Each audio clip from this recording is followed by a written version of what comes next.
बहुत इंटरेस्टिंग बात है। पुलिस ने आपसे क्या कहलवा लिया, उसकी कोई वैल्यू नहीं है, जीरो वैल्यू है।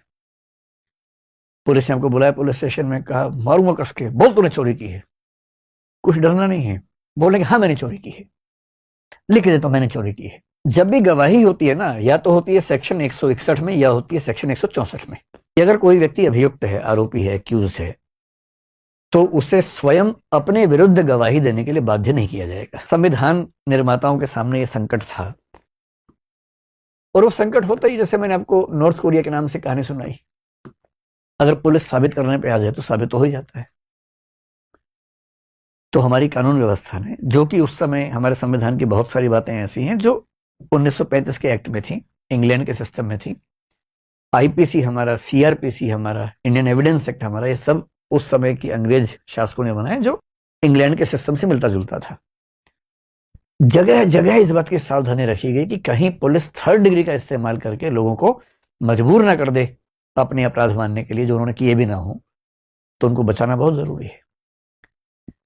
तो हमारे संविधान में, संविधान क्या है? संविधान का मतलब है सबसे महत्वपूर्ण और सबसे बुनियादी कानून जिस पर देश चलता है।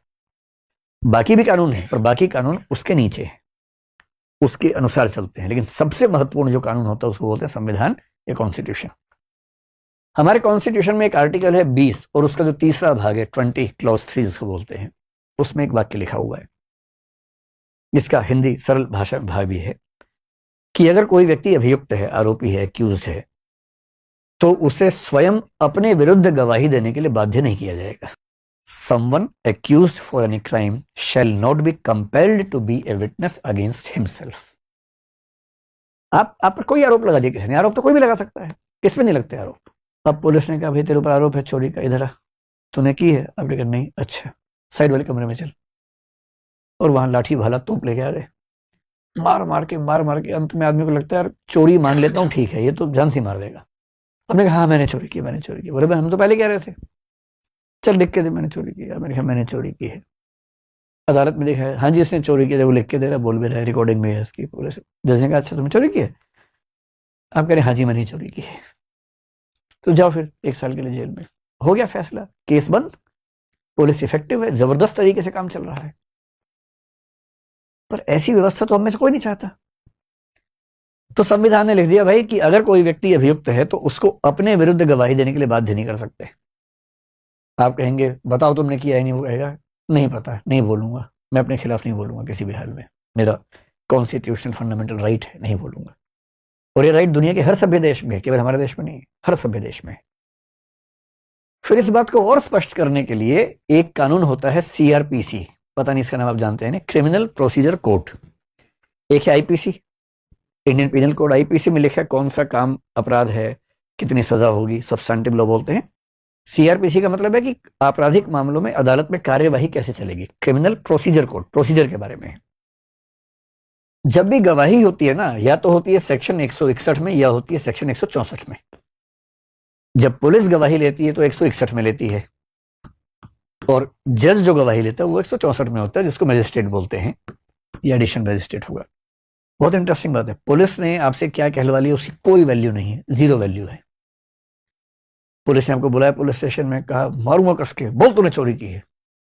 कुछ डरना नहीं है, बोलने कि हाँ मैंने चोरी की है, लिख देता हूं मैंने चोरी की है। उसकी कोई वैल्यू नहीं है, 1% वैल्यू उसकी नहीं। गवाही की वैल्यू केवल तब है जब वो सेक्शन 164 के तहत हुई हो, और 164 के तहत गवाही जो होती है वो मजिस्ट्रेट के सामने होती है, और मजिस्ट्रेट यानी कि जज, जो क्रिमिनल मामले में जज होता है उसको मजिस्ट्रेट बोलते हैं। और वो आपको सबसे पहले बोलेगा कि देखिए कन्फेशन करने की जरूरत नहीं है जब तक आपका मन न करे। कन्फेशन का मतलब आपने इकबालिया बयान की, हाँ मैंने जुर्म किया है। वो साफ साफ बोलेगा कि कानून व्यवस्था के तहत आप कन्फेशन करने के लिए मजबूर नहीं है, ये आपकी चॉइस का मामला है। हाँ मेरे सामने आप कन्फेशन करेंगे तो ये एक सबूत बन जाएगा आपके खिलाफ, आप नहीं करेंगे तो आपकी चॉइस है, हम बाध्य नहीं कर सकते आपको। और फिर वो गवाही लेगा, पूरी गवाही नोट करेगा, नोट करने के बाद उस व्यक्ति को पढ़ के सुनाएगा कि भाई ये नोट किया है, सुन लो, ठीक है? वो कहेगा हाँ ठीक है, तब साइन करेगा वो व्यक्ति खुद भी, और जज भी साइन करेगा उस पर। और मजिस्ट्रेट साइन करने से पहले एक पैराग्राफ लिखना होता है कि सारे नियम समझा दिए गए थे और मुझे पूरा विश्वास है कि इस व्यक्ति ने दबाव में आकर यह बयान नहीं दिया है, यह भी लिखना पड़ता है। तब होती है गवाही सेक्शन 164 में सही।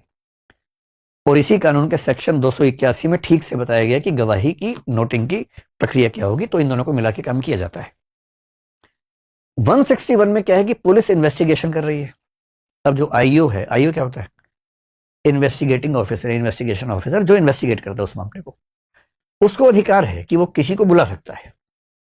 तो 161(1) में कहा गया कि पुलिस का अधिकारी किसी भी ऐसे व्यक्ति को बुला सकता है, उसकी मतलब बातचीत कर सकता है, विटनेस ले सकता है, जो उसके हिसाब से उस केस के बारे में जानकारी रखता है। उसको अधिकार है पुलिस वाले।